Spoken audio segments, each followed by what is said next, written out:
એક સામાન્ય વસ્તુ લાગશે, કોઈ કિંમતી વસ્તુ અંદર નથી, કોઈ ખર્ચ નથી, અને કેટલું ઉત્તમ શિક્ષણ આપી દીધું છે. એ આનંદ બાળકોને વિવિધતા કે હું પોતે એનો તો હવે કેવી રીતે રજૂ કરશે? આ પાછળથી લઈને છોગું લઈને ઊભા છે, દોરી બાંધીને ઊભા છે, શું હશે?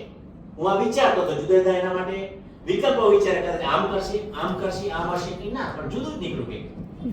શિક્ષક એક સરસ અભિનય કર્યો, એ અભિનય કરતા કરતા મોબાઈલની વાત કરી દીધી, એ મોબાઈલમાં કે કેવી રીતે જુદી જુદી વસ્તુ સંકળાય એ વાત કરી દીધી, અને એનાથી દૂર થવું ખૂબ વાત હતી. પણ એમાં જે શિક્ષકનો જે અભિનય હતો, એ શિક્ષકભાઈ એ દાદ માંગી લેવો હતો, અને જે જુદી જુદી એક્શનો તમારી હતી ગીતમાં પણ મોબાઈલ માંગેની, એ પણ એક સારી વસ્તુ હતી, અને બધાનો સહયોગ હતો એટલે એક ઉત્તમ કૃતિ બની રહી, એમાં બે મત નથી.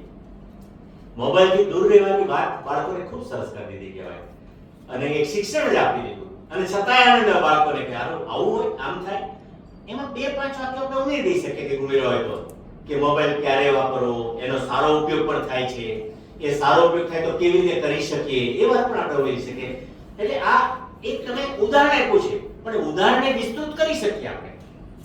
એ મોબાઈલ નકારાત્મક છે એવું નથી, હકારાત્મક પણ છે, પણ એ હકારાત્મકતામાં રૂપાંતરિત કરવાનું કામ હું અને તમે એટલે કે આપણે બધા કરી શકીએ શિક્ષક તરીકે.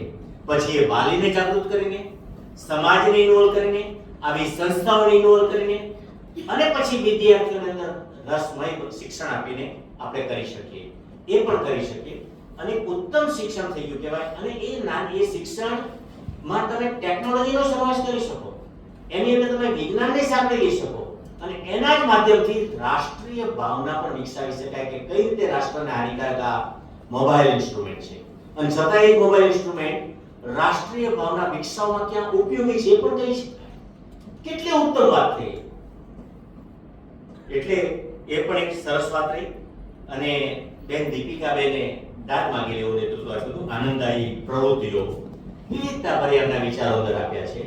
ધોલેરા વિસ્તારમાંથી ખારા પાણીમાં આવતા હોય, હવે તો જો કે સમૃદ્ધ બની ગયો છે વિસ્તાર, પણ એ ત્યાં એ વિસ્તારમાં શિક્ષણ આપી રહ્યા છે. તો હું એમ કહીશ કે એમના માટે તો ઘણી તક છે ગામડાઓમાં. એ વિસ્તાર એવો છે, એ વિસ્તાર મજબૂત પણ છે, સુરવીર પણ છે, ગરીબ પણ છે. એ વિસ્તારની શાળાઓના બાળકોને જો તમે આ શિક્ષણ આપી શકો ને તમે વાહક બની જાઓ તો બહુ જ અભિનંદનની વસ્તુ બની રહેશે. પ્રવૃત્તિઓમાં વિવિધતા હતી, લાગતી હતી સામાન્ય પ્રવૃત્તિ, પણ છતાં બધાને હેપીનેસ ફીલ કરાવતા હતા. શાળામાં જ્યારે હેપીનેસ ઇન્ડેક્સ વધી જાય ને ત્યારે ઉત્તમ શિક્ષણ થઈ જાય, ત્યારે શિક્ષણ ગુણવત્તાસભર બની જાય. આવું વ્યક્તિગત માનું છું. એ હેપીનેસ ઇન્ડેક્સ કોણ વધારી શકે? શિક્ષકો જ વધારી શકે, નહીં કે પેલો પરિપત્ર, નહીં કે પેલા શિક્ષણ મંત્રી, નહીં કે પેલા શિક્ષણના અધિકારીઓ, માત્ર ને માત્ર શિક્ષકો. પણ શિક્ષકો માં હેપીનેસ કોણ લાવી શકે? તો પોતાની આત્મસોચ, મારે કંઈક કરવું છે, હું કંઈક કરી શકું છું, મારામાં ક્ષમતા છે, તો તમે ચોક્કસ કરી શકો. એના માટે તમારે કોઈના ઓર્ડરની જરૂર નથી, નહીં આચાર્યના ઓર્ડરની, નહીં જિલ્લા શિક્ષણ અધિકારીના ઓર્ડરની, નહીં વાલીના. પણ તમે જે કરતા હોય અને તમને એ બાળકો તમારા મય બની જાય. કે ઉમાશંકરની કડીઓ છે મને યાદ તો નથી, પણ બાળકનું મુખ જોઈ જ્યારે શિક્ષક ખુશ થાય, શિક્ષકનું મુખ જોઈ જ્યારે બાળક ખુશ થાય, ત્યારે માની લો કે ઉત્તમ શિક્ષણ પીરસાઈ રહ્યું છે. શાળામાં બાળક દોડતો આવે શિક્ષકને જોઈને, ત્યારે માનો કે શિક્ષક સફળ શિક્ષક છે. અને એ શિક્ષક ક્યારે કરી શકે? જ્યારે આવા મોજીલા શનિવાર માટેના જે હેતુઓ આપ્યા છે, એમાં જે પ્રવૃત્તિઓનું જે માર્ગદર્શન આપણા ભારતીય સમુદાય શિક્ષણ સંઘે જે આપ્યું છે, જે તમે બધાએ આપ્યું છે, એવી પ્રવૃત્તિઓને સ્થાન મળે ત્યારે એ થઈ શકે અને હેપીનેસ ઇન્ડેક્સ ચોક્કસ વધી શકે.